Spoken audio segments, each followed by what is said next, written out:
അസാമാന്യമായ സമ്പത്ത് സമാഹരിക്കാൻ കഴിയുന്ന എന്നതാണ് രാഹുൽ മാങ്കൂട്ടത്തെ ചില കോൺഗ്രസ് നേതാക്കൾക്ക് ഏറെ പ്രിയപ്പെട്ടവനാക്കിയത്. പാർട്ടിയിലെ രാഹുലിന്റെ ഉയർച്ചയിലും സമ്പത്ത് പ്രധാന ഘടകമായി. MLA ആയതിനു ശേഷമുള്ള രാഹുൽ മാങ്കൂട്ടത്തിന്റെ സാമ്പത്തിക ഇടപാടുകൾ ദുരൂഹമെന്ന് AICCക്ക് നിരവധി പരാതികളാണ് ലഭിച്ചത്. കോൺഗ്രസ് രാഷ്ട്രീയത്തിൽ ഉയരാൻ സമ്പത്തുണ്ടാക്കണമെന്ന പ്രാഥമിക പാഠം പഠിച്ചാണ് രാഹുൽ രാഷ്ട്രീയത്തിലേക്ക് കാലുവെച്ചത്. യൂത്ത് കോൺഗ്രസ് അധ്യക്ഷനായപ്പോൾ മുതൽ പല രീതിയിൽ വലിയ സാമ്പത്തിക കേന്ദ്രങ്ങളുമായി രാഹുൽ അടുപ്പം പുലർത്തി. തെരഞ്ഞെടുപ്പിൽ സ്ഥാനാർത്ഥിയായതോടെ ബന്ധങ്ങൾ കൂടുതൽ വിപുലമായി. ഗൾഫ് രാജ്യങ്ങളിൽ പോയി രാഹുൽ വലിയ തോതിൽ സമ്പത്ത് ശേഖരിക്കുന്നു എന്നതും പാർട്ടിയിൽ ചർച്ചയായിരുന്നു. വിദേശത്തെ ബിസിനസ് ബന്ധങ്ങളടക്കം പരിശോധിക്കണമെന്ന് AICCക്കും KPCCക്കും നിരവധി പരാതികളാണ് ലഭിച്ചത്. ഒന്നും ഇവർ നടപടിയെടുക്കാതെ ഇയാളെ സംരക്ഷിക്കുകയാണ് ചെയ്യുന്നത്. ആ സംരക്ഷണത്തിന്റെ കാരണം, അതിന് പിന്നിൽ ഒരു കാരണമുണ്ട്, ശക്തമായൊരു കാരണമുണ്ട്.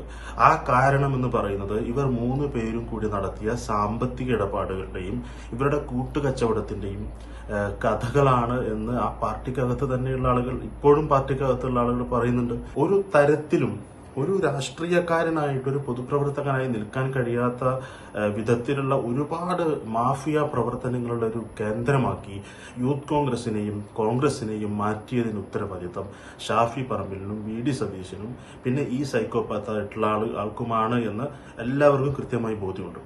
യൂത്ത് കോൺഗ്രസ് അധ്യക്ഷ സ്ഥാനത്തേക്ക് വരാൻ ലക്ഷങ്ങൾ മുടക്കി വ്യാജ ID കാർഡുകൾ ഉണ്ടാക്കിയെന്ന ആരോപണം നേരത്തെ ഉയർന്നിരുന്നു. ഇതിന് പിന്നാലെയാണ് വയനാട് ഫണ്ട് തട്ടിപ്പിന്റെ വിവരങ്ങൾ പുറത്തുവന്നത്. കോടികൾ പിരിച്ചെടുത്ത ശേഷം കണക്ക് ചോദിച്ചവരെ ഭീഷണിപ്പെടുത്തുന്ന രാഹുൽ മാങ്കൂട്ടത്തിലിനെ ചോദ്യം ചെയ്യാൻ പോലും ആരുമില്ലാത്ത സാഹചര്യമാണെന്ന് AICCക്ക് ലഭിച്ച പരാതിയിൽ പറയുന്നു. ഇതോടൊപ്പമാണ് നിരവധി പെൺകുട്ടികളുടെ ലൈംഗിക ആരോപണങ്ങൾ കൂടി ഉയർന്നിരിക്കുന്നത്. എന്നിട്ടും രാഹുലിന്റെ MLA സ്ഥാനം പോലും രാജിവെപ്പിക്കാൻ കഴിയാത്ത ദുർബലമായ കോൺഗ്രസ് നേതൃത്വത്തിനെതിരെ വലിയ വിമർശനമാണ് ഉയരുന്നത്. രാഹുൽ മാങ്കൂട്ടത്തിലിന്റെ ബ്ലാക്ക്മെയിൽ തന്ത്രത്തിൽ പിടിച്ചു നിൽക്കാൻ കഴിയാത്ത അവസ്ഥയിൽ പൂർണ്ണമായും രാഹുലിന് വഴങ്ങുകയാണ് KPCC നേതൃത്വം. രാഹുൽ മാങ്കൂട്ടത്തിലിന്റെ ദുരൂഹമായ സാമ്പത്തിക ഇടപാടുകൾ അന്വേഷിക്കണമെന്ന പരാതികളിലും കാര്യമായ പുരോഗതി ഉണ്ടാകുമെന്ന് പരാതിക്കാർ പോലും പ്രതീക്ഷിക്കുന്നില്ല.